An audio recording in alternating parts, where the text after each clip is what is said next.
हम वहीं से कंटिन्यू करते हैं। हम प्रोडक्ट रिसर्च और कंपैरेटर एनालिसिस को हमने देखा, इसके बाद आ जाता है Amazon product sourcing. Sourcing basically ये है कि जो चीज़ आपने बेचनी होती है, उस चीज़ को खरीदना भी होता है, ठीक है?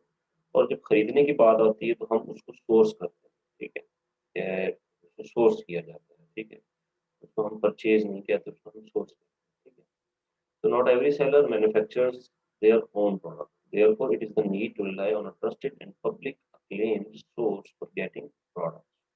तो हर सेलर अपने ही प्रोडक्ट नहीं बनाता, वो मैन्युफैक्चर नहीं करता, तो उसे क्या करना होता है, उसे एक ट्रस्टेड और पब्लिकली एक्लेम, जो पब्लिकली जिसको लोग पहचानते हो, उस सोर्स की ज़रूरत होती है उसे, ताकि वो वहाँ से प्रोडक्ट जो है वो एक्वायर कर सके। The source can be a manufacturer, wholesaler और drop shipping.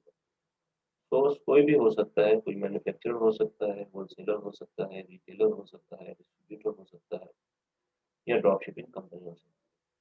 In the age of e-commerce, many new and unprecedented sources, ways, and platforms are emerging for potential sellers to make an unimaginable profit on a giant e-commerce platform like Amazon.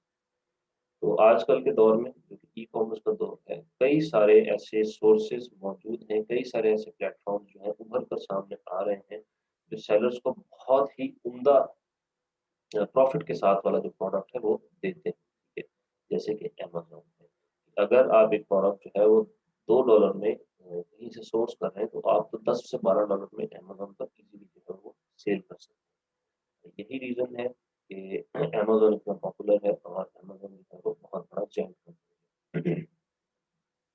But jumping directly in the competition with any random product can be financially injurious to even the smartest of sellers. लेकिन ऐसे ही कूद जाना directly, ठीक है, competition में बगैर किसी जांच किए हुए प्रोडक्ट पे, ऐसे ही कोई रैंडम प्रोडक्ट आपके ज़हन में आया और आपने सोचा कि चलो इस पे काम कर लेते हैं, तो ये खतरनाक है। इससे आप जो है फाइनेंशियली बहुत ज़्यादा जो है वो नुकसान उठा। Therefore, product research can give the best insights to market-based trends, customers, and preferences in future prospect analysis. ठीक है? तो जो मार्केट ट्रेंड है, मार्केट प्लेस का ट्रेंड है, प्रोडक्ट रिसर्च है, वो बहुत ज़्यादा अहम होती है इसीलिए। और जब आपकी मार्केट रिसर्च हो जाती है, आपकी प्रोडक्ट रिसर्च हो जाती है, तो प्रोडक्ट सोर्सिंग भी कई हद तक जो है वो थोड़ा-सा प्रोडक्ट रिसर्च का ही हिस्सा होता है। क्यों? क्योंकि जो प्रोडक्ट हम रिसर्च कर रहे होते हैं, हमने उसका ये भी देखना होता है कि हम इसको सोर्स कहाँ से कर सकते हैं। ठीक है, वो प्रोडक्ट अच्छा है, वो प्रोडक्ट सेल भी होता है, लेकिन हमने ये भी देखना होता है कि हम उस प्रोडक्ट को कितनी अच्छी कीमत पर सोर्स कर सकते हैं, या हम उस प्रोडक्ट को सोर्स करते हैं तो उसपे हमारा शिपिंग का वगैरह बाकी सारी चीज़ों का expense. So based on the origin and nature of the products, the major categories of the products are DIY, self-made products हैं, मैन्युफैक्चरर या होलसेलर हैं और ड्रॉप शिपिंग। ये ऐसे सोर्सिंग एजेंट्स हैं जहाँ से हम इनको परचेज कर सकते हैं। मतलब कोई मैन्युफैक्चरर हो सकता है, वो कोई होलसेलर हो सकता है, या वो आप ही के इलाके में कोई ऐसा शख्स हो सकता है जो खुद कोई प्रोडक्ट जो है वो तैयार करता है। ठीक है, सेल्फ मेड जिसको डीआईवाई डू इट, या कोई ड्रॉप शिपिंग कंपनी होती है जो कहीं किसी मुल्क में है और वो कहीं किसी मुल्क में जो है वो प्रोडक्ट को ड्रॉप शिप कर रही है। इसके बाद आ जाता है अमेज़न प्रोडक्ट लिस्टिंग। अमेज़न की प्रोडक्ट लिस्टिंग क्या है? Amazon product listing is the product page for each of the items you sell on Amazon. Amazon की जो प्रोडक्ट लिस्टिंग है, वो ऐसी लिस्टिंग है, ये वो ऐसा पेज है जो कि हर एक आइटम पे जो आप अमेज़न पर सेल करते हैं, वो वहाँ पे मौजूद है। आप किसी भी प्रोडक्ट पेज पे जाते हैं, वहाँ जाके कोई चीज़ सर्च करते हैं और जो आइटम आप सेलेक्ट करते हैं, और जब वो एक पेज उसका ओपन हो जाता है जिसमें उसकी सारी डिटेल है, उसका इमेज है, उसकी डिस्क्रिप्शन है, जहाँ से आप उसको ऐड टू कार्ट में बाय नाउ कर सकते हैं।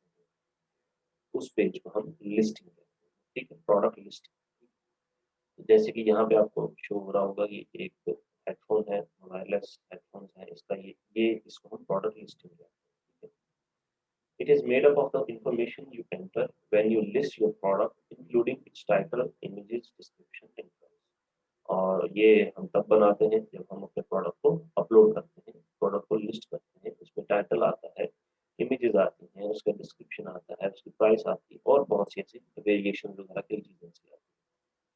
An Amazon product listing performs several functions, but the two main one are Amazon product listing बहुत अहम किरदार अदा करती है, लेकिन उनमें से 2 अहम जो हैं, जो जो वो है कि एक तो वो आपका प्रोडक्ट अमेज़न के सर्चेज़ में शो करता है, ठीक है? Enables your product to be found in Amazon. कि जब कोई शख्स आके हमारे प्रोडक्ट के रिलेटेड कोई कीवर्ड टाइप करता है और वो उसको एंटर करता है, तो हमारा प्रोडक्ट जो है वो वहाँ पे show. Second, encourages shoppers to purchase your product. और दूसरा ये है कि वही जो हमारी प्रोडक्ट लिस्टिंग है, उसी से डिसाइड होता है कि हत्ता ये जो कंज़्यूमर जो आया है, ये हमारा प्रोडक्ट परचेज़ करेगा या नहीं। कितना अच्छा हमने इस प्रोडक्ट को डिफ़ाइन किया हुआ है, कितनी अच्छी हमने इसकी प्राइस लगाई है, कितनी अच्छी हमने इसकी इमेजेस लगाई हैं, कितना अच्छा हमने इसका टाइटल। तो ये सारी चीज़ें जो है वो उसमें देखते हैं। Shoppers on Amazon use product listing pages to make a purchase, i.e., the add to cart button is on all product listing pages. As a result, getting the product listing right will determine the success of your product on Amazon. तो जो Amazon पे जो shoppers आते हैं, जो buyers आते हैं, वो आपके प्रोडक्ट की लिस्टिंग जो आती है, उसके थ्रू जो है वो परचेज़ेज़ करते हैं। जैसे कि आप लोगों को यहाँ पे नज़र आ रहा होगा, ये ऐड टू कार्ट का बटन है, जो कि सभी लिस्टिंग्स पे मौजूद होता है। इसके थ्रू जो है वो आपका प्रोडक्ट यहाँ से परचेज़ कर सकते हैं, अपने कार्ट में ऐड कर सकते हैं, जहाँ पे ये कार्ट। तो इसका मतलब ये हुआ कि जितनी अच्छी हमने अपने प्रोडक्ट को डिस्क्राइब किया होगा, जितना अच्छा हमने अपने प्रोडक्ट लिस्टिंग बनाई होगी अमेज़न पे, उतना ही अच्छा हमारा बिज़नेस जो है वो सक्सेसफुल हो सकता है।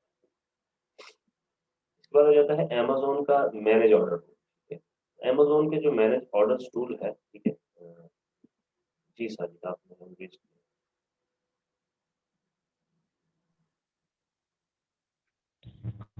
सर जो अमेज़न है इस पे मतलब कुछ डिफरेंट किस्म के ब्रांड अपनी प्रोडक्ट को सेल करते हैं, तो सर इस चीज़ का अमेज़न को क्या फ़ायदा होता है? अमेज़न इसमें से रेफरल कमीशन लेता है, ठीक है? मतलब फी प्रोडक्ट उसका जो रेफरल कमीशन है वो तकरीबन 15%, ठीक है? फिर वहाँ पे जो हम एडवर्टाइज़मेंट करते हैं, अमेज़न एडवर्टाइज़मेंट से बहुत ज़्यादा पैसा आता है, ठीक है? हम जो पीपीसी कैंपेन, जो एडवर्टाइज़मेंट डिफरेंट कैंपेन चला रहे होते हैं, सबसे ज़्यादा जो है वो अमेज़न की अर्निंग आती ही पीपीसी से है। इसका मतलब है कि दुनिया में सबसे अमीर आदमी जो जेफ बेज़ोस है, जो अमेज़न का मालिक है, वो सबसे ज़्यादा अर्निंग जो है वो एडवर्टाइज़मेंट से करता है। तो दुनिया में सबसे ज़्यादा अर्निंग होती ओके भी सर। एडवर्टाइज़र से ही है, ठीक है? ये इनका आ गया दूसरा। फिर अमेज़न इसमें एक और भी ऐसे कई ऑप्शंस देता है, जिससे हम अपने प्रोडक्ट को या अपने स्टोर को रैंक कर सकते हैं। उसके लिए भी अमेज़न हमसे चार्ज करता है। फिर आ जाता है अमेज़न हमें ये सर्विस भी देता है कि हम अमेज़न जो है वो हमारा प्रोडक्ट अपने पास रखे वेयरहाउस में, वो खुद शिप करे, वो खुद पैक करे, सब कुछ ये काम करता है। वो अपनी आपकी लिस्टिंग बना के देता है, आप आपसे पैसे लेता है, आपकी लिस्टिंग बना के देता है। आपसे पैसे लेता है, आपकी लिस्टिंग को ऑप्टिमाइज़ करता है, वो आपसे पैसे लेता है, आपके ऑर्डर्स मैनेज करता है, ठीक है? वो अमेज़न भी काम करता है, लेकिन वो बहुत ज़्यादा महँगा पड़ जाता है, ठीक है? फिर आपको प्रॉफ़िट उतना नहीं बचता। लेकिन ये सारे काम अमेज़न परफ़ॉर्म करता है। अमेज़न कमीशन लेता है, अमेज़न रेफ़रल कमीशन लेता है, हर प्रोडक्ट जो अमेज़न पर सेल होता है वो।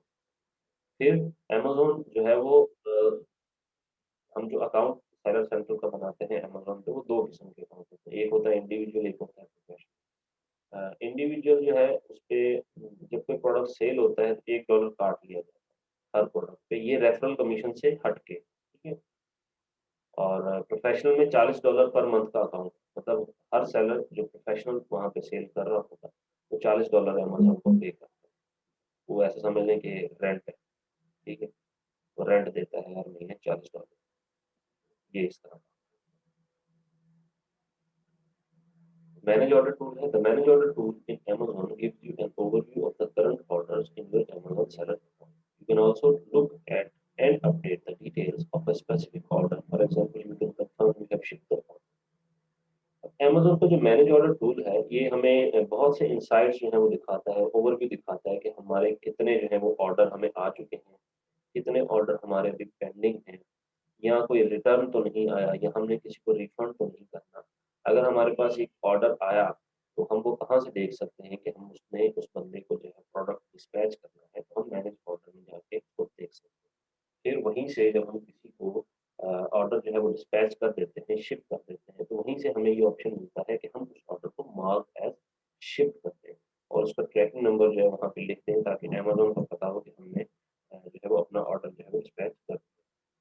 So it is important to manage this part of your Amazon account carefully. If you don't confirm you have shipped an order within 30 days, for example, Amazon will cancel it and you won't get any money. This applies even if you have shipped the item. ठीक है?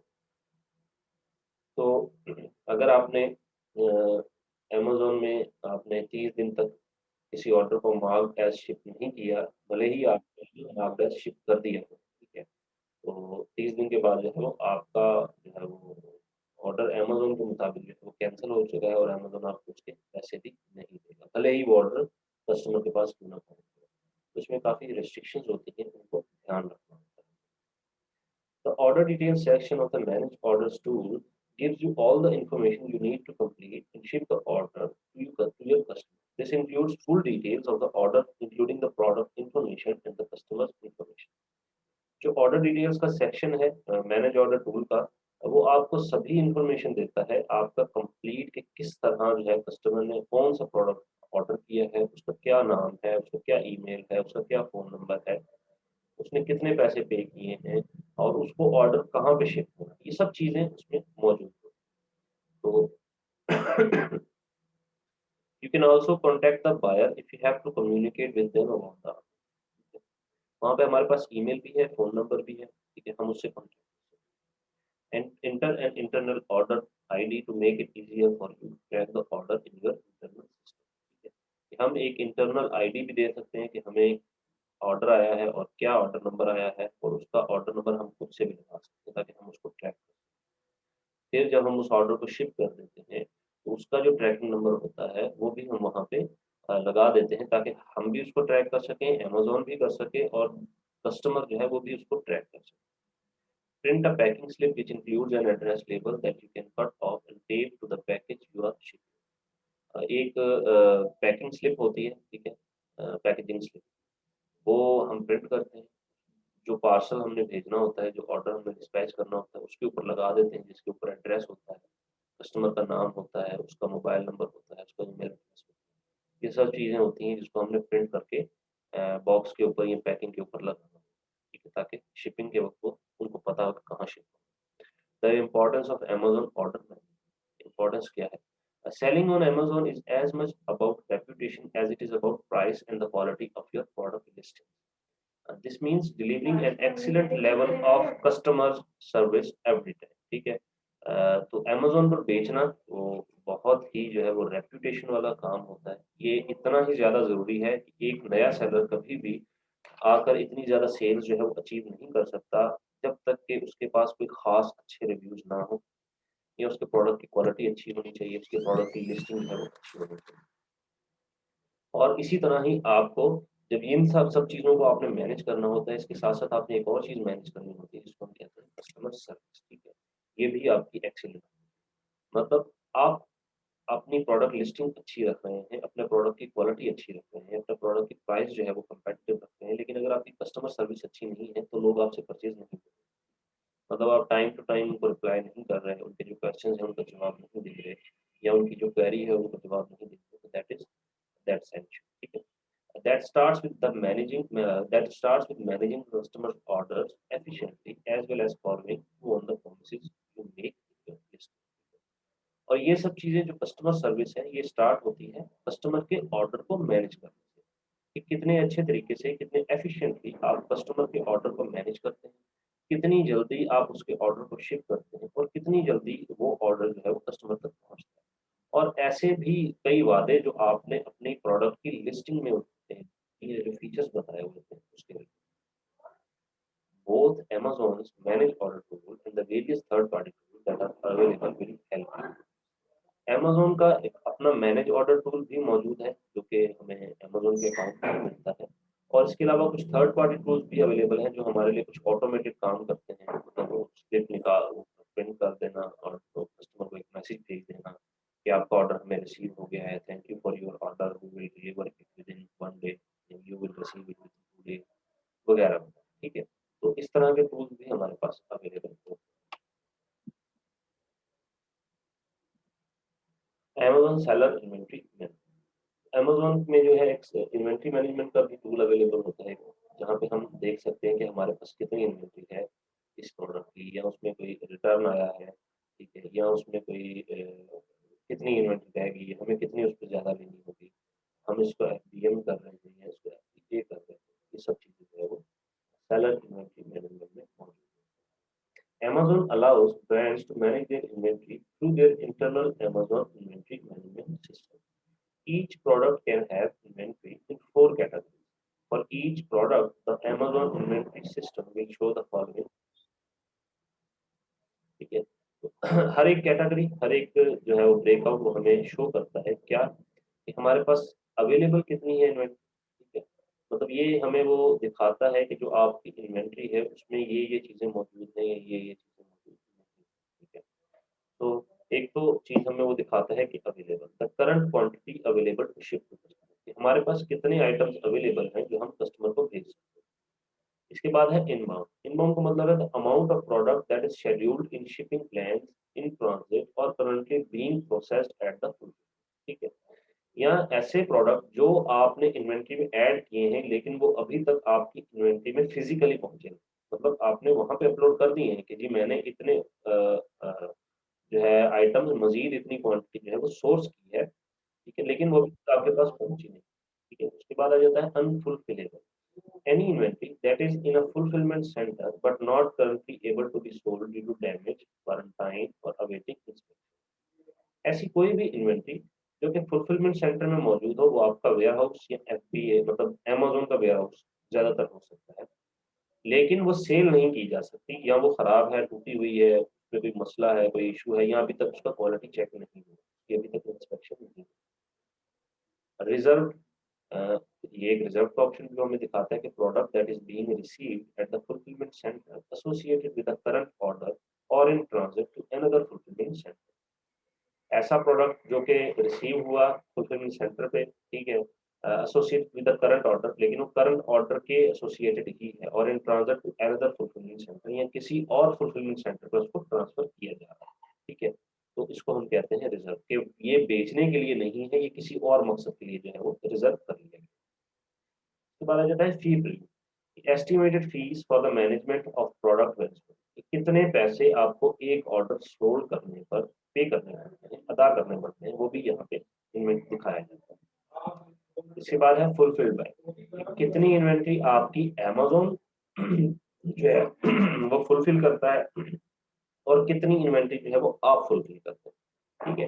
हो सकता है कि आपने कुछ item जो है वो अमेज़न के वेयर हाउस में रखवा दिए हों, ठीक है, और कुछ आइटम जो है वो आपने अपने पास रखे हों, ठीक है, और उनको जो है वो आप सेल, ये पता चलता है हमें यहाँ से कि हमने कितने प्रोडक्ट जो है वो अमेज़न के वेयर हाउस में रखे हैं और कितने प्रोडक्ट जो है वो हमने अपने पास Amazon bookkeeping, bookkeeping का जैसे आपको पता होगा कि बुक कीपिंग में अकाउंट रिसीवेबल कहाँ से हमने पैसे लेने हैं, अमेज़न से भी हमने पैसे लेने होते हैं, तो इसके अमेज़न हमें 14 दिन बाद जो है वो डिलीवर करता है, ठीक है। तो अकाउंट्स रिसीवेबल में ये चीज़ आ जाएगी, फिर आ जाता है अकाउंट्स पेएबल, हमने कितने पैसे अदा करने हैं, ऑब्वियसली अमेज़न को जो हम फी पे करते हैं या किसी को हमने रिफंड पे करना है, उसका कोई रिटर्न आया है, तो ये पेमेंट हमने यहाँ पे मैनेज करनी है। इन्वेंट्री हमारे पास कितनी है, कितने ऑर्डर्स आए, ठीक है, रिटर्न होके जो आया वो डैमेज है या नहीं है, ये सारी चीज़ें। फिर परचेजेज़ है कि हमने कितनी परचेजेज़ की, ठीक है।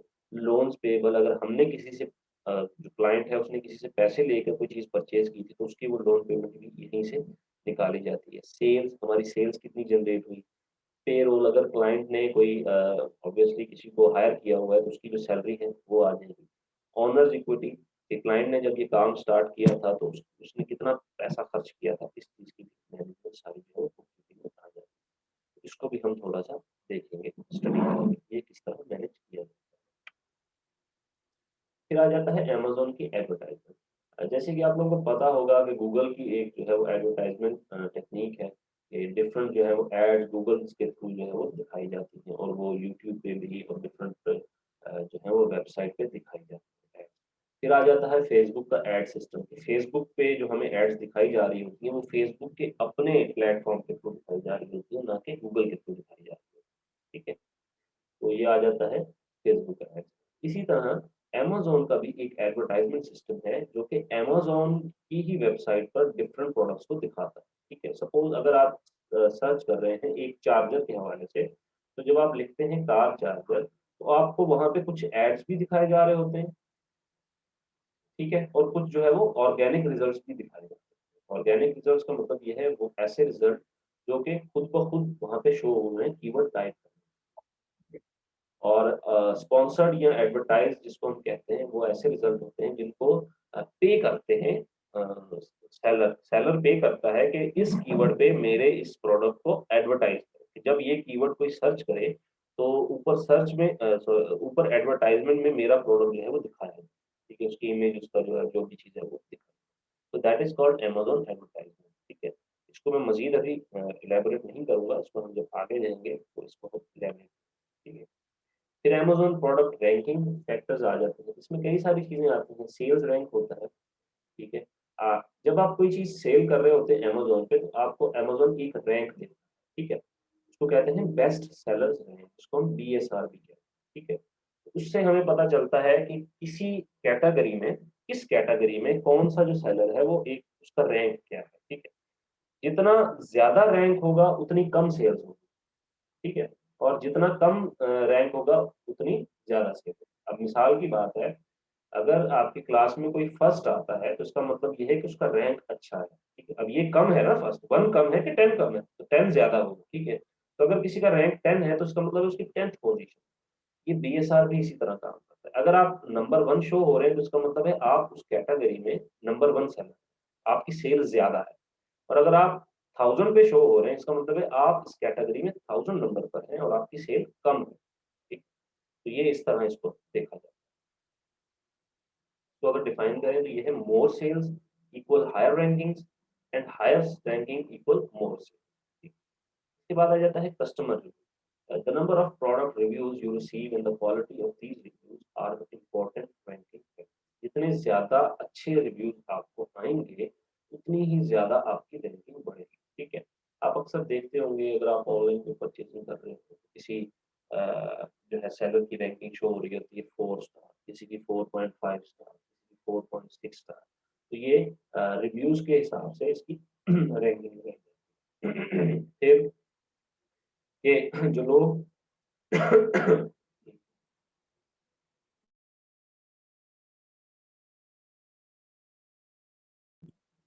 सॉरी, जो लोग आपसे क्वेश्चंस पूछते हैं प्रोडक्ट पेज पे, आपने उनके कितने आंसर दिए, ठीक है। ये भी एक इम्पोर्टेंट रोल अदा करता है। Image size and quality, image का साइज और इमेज की क्वालिटी ये भी बहुत ज्यादा मायने रखती है एक प्रोडक्ट की लिस्टिंग के हवाले से। प्रोडक्ट लिस्टिंग के लिए कम से कम जो मिनिमम क्वालिटी रिकमेंडेड जिसको हम कहते हैं, मिनिमम जो है वो है 1000 मल्टीप्लाई बाय 500, और जो रिकमेंडेड है वो है 2000 मल्टीप्लाई बाय 2000। इनको भी हम डिटेल में देखेंगे, अभी जस्ट आपको को बताना चाह रहा हूँ। ये पिक्चर्स ऐसे होते हैं कि अगर आपने एक लो क्वालिटी की पिक्चर लगाई है तो वो इस तरह से शो होगी, ठीक है, मतलब सही से अच्छे से शो नहीं होगी। तो जैसे ही आप उसके ऊपर माउस लेकर जाते हैं तो वो ज़ूम होके हमारे पास शो हो जाती है कि हम उसको डिटेल में जो है वो देख सकते हैं। फिर आ जाता है price. The price of your product also strongly influences conversion rates and sales. तो प्राइस जो है वो भी बहुत ज़्यादा अहम होती है कि आपने क्या किसी प्रोडक्ट की बहुत ज़्यादा कम प्राइस रखी है या किसी की बहुत ज़्यादा हाई प्राइस रखी है, या आपने कंपेटिटिव प्राइसेस रखी हैं ताकि जो है हमारे प्रोडक्ट का कंपैरिजन दूसरे सिमिलर प्रोडक्ट जो है कंपेटिटर्स उनके प्रोडक्ट के साथ भी हो सके। तो ये प्राइस भी यहाँ पे बहुत मैटर करती है एक प्रोडक्ट की रैंकिंग में। जैसे कि मैंने आप लोगों को बताया कि अगर आपकी परफॉर्मेंस अच्छी है, आपके मैट्रिक्स अच्छे हैं, आपकी कस्टमर सर्विस अच्छी है, क्वालिटी अच्छी है और आपने प्राइस भी दूसरे लोगों की निस्बत कम रखी है तो आपको ज़्यादा ऑर्डर आएँगे, ठीक है। अब वो प्राइस का मतलब ये नहीं है कि उसकी $20 है, आपने $10 आधे डॉलर, $1 का फ़र्क होगा, ठीक है। After that product listing complete, okay, आपकी प्रोडक्ट लिस्टिंग कितनी ज़्यादा कंप्लीट है, मतलब वो क्या-क्या चीज़ें जो अमेज़न ने माँगी थी, जो उसने, एक तो चीज़ होती है जिसको कंपल्सरी कहते हैं, ठीक है, कि ये आपने देना ही देना है, इसके बावजूद बगैर जो है वो आपकी प्रोडक्ट जो है वो लिस्ट नहीं होती, ठीक है। फिर उसके अलावा कुछ ऑप्शनल भी हमारे पास चीज़ें होती हैं जो हमने बतानी होती है। तो अगर हम उनको भी बेहतर तरीके से लिखते हैं, कंप्लीट करते हैं, तो भी हमारा जो प्रोडक्ट है उसको ज़्यादा सर्च रिजल्ट में शो किया जाता है, ठीक है। टाइटल टाइटल बहुत ज़्यादा अहम होता है किसी भी प्रोडक्ट का। अगर आप कोई भी चीज़ सर्च करते हैं तो सबसे पहली जो चीज़ आपको दिखाई देती है वो उसकी एक इमेज हो सकती है और उसका टाइटल हो सकता है कि जिससे हमें पता चले कि ये प्रोडक्ट क्या है। A good product title will increase your conversion rate. To optimize your Amazon product title, it should contain keywords, be easy to read and be under 200 characters.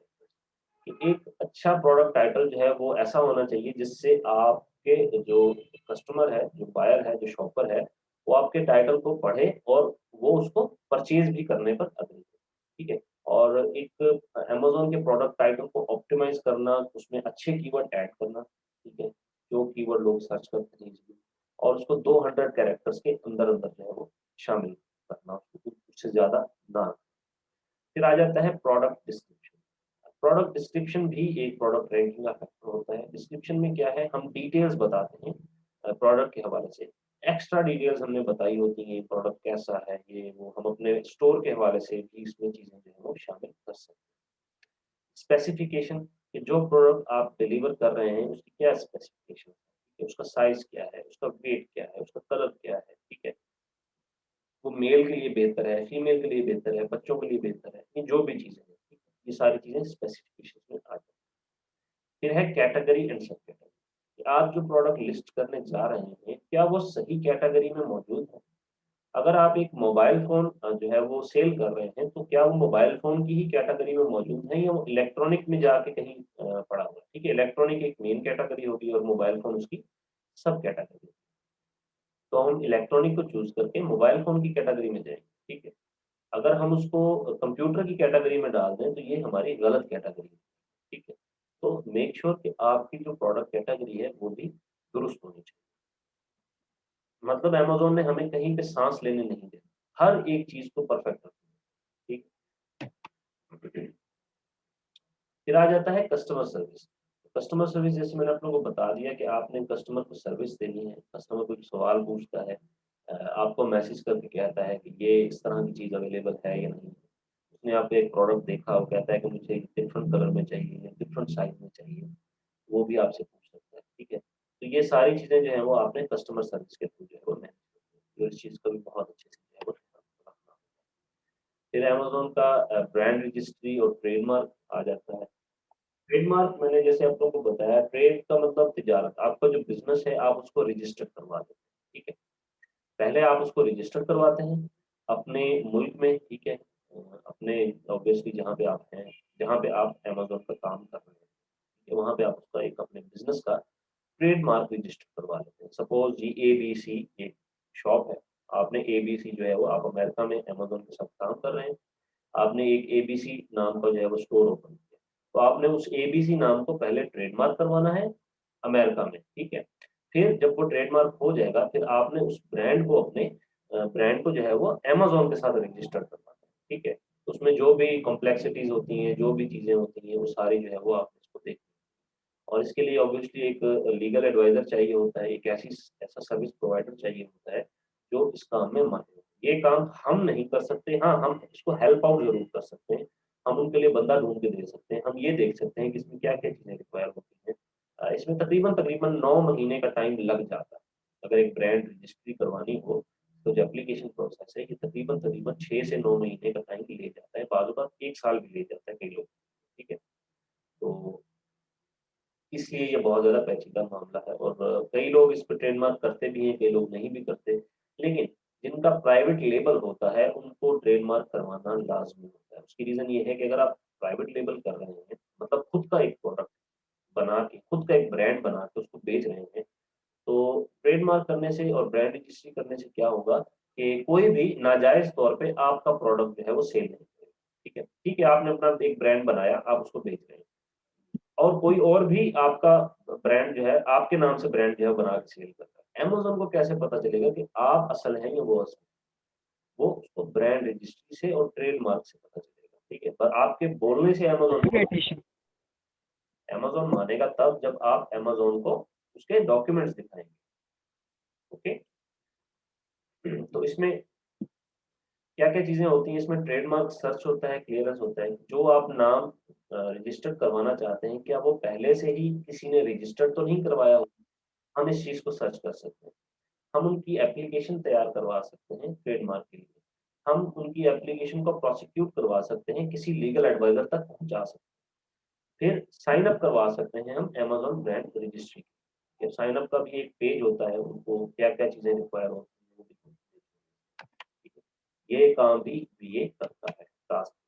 फिर आ जाता है अमेज़न का आईडी सस्पेंशन, कि अगर Amazon की ID suspend हो जाए, किसी वजह से बैन कर दी जाए, डिनाई कर दी जाए या सस्पेंड कर दी जाए, ठीक है? तो उसको भी हमने खुलवाना होता है, उसको भी हमने ओपन करवाना होता है। हमने देखना होता है कि किस रीज़न से आईडी जो है वो ब्लॉक हुई है या आपका प्रोडक्ट बैन किया गया है अमेज़न ने, ठीक है? आपकी आईडी ब्लॉक नहीं हुई लेकिन आपका प्रोडक्ट बैन कर दिया कि आप इस प्रोडक्ट को नहीं बेच सकते, ठीक? तो इन सभी चीज़ों को जो है वो देखा जाता है।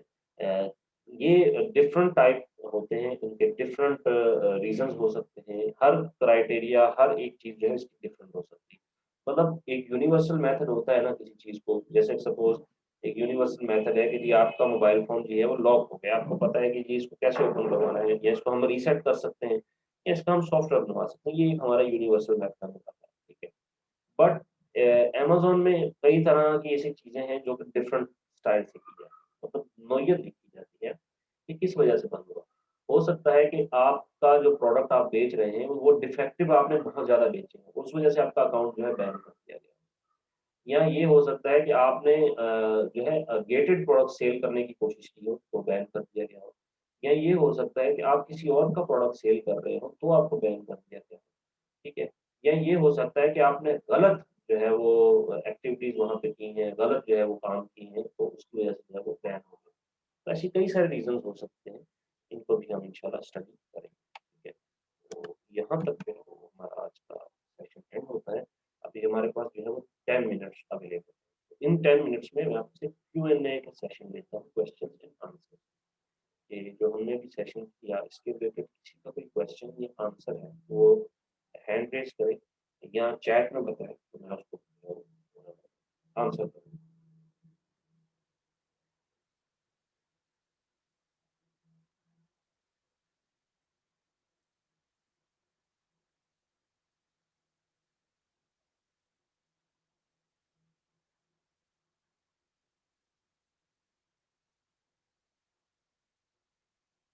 एनीवन? किसी का कोई सवाल?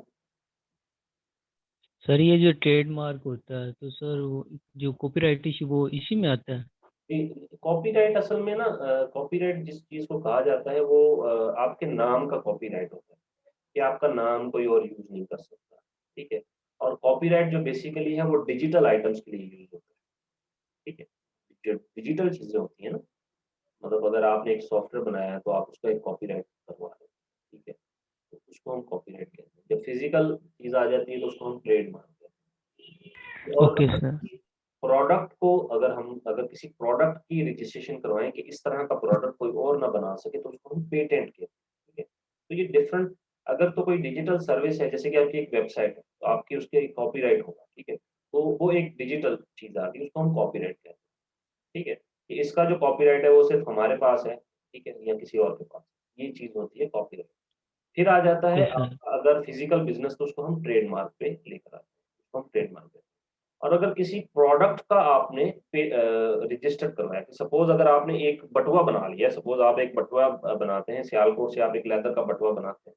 आपका वो जो डिज़ाइन है वो एक यूनिक डिज़ाइन है, ठीक है? लोग उसको बहुत पसंद करते हैं। आप कहते हैं कि ये जो मेरा डिज़ाइन है ये कोई और ना बनाए। आप फिर उस प्रोडक्ट को पेटेंट करवा लें। जैसे कि आईफ़ोन है, तो आईफ़ोन अपना जो मॉडल है वो पेटेंट करवाता है उसका डिज़ाइन, ताकि सेम टू सेम उसका डिज़ाइन कोई और बना के ना बेच सके, ठीक है? तो ये प्रोडक्ट पेटेंट होता है, ट्रेडमार्क कंपनी का रजिस्ट्रेशन होता है ट्रेडमार्क। और अगर डिजिटल किसी चीज़ की बात करें तो उसमें कॉपीराइट आता है या लाइसेंस आता है, कॉपीराइट लाइसेंस।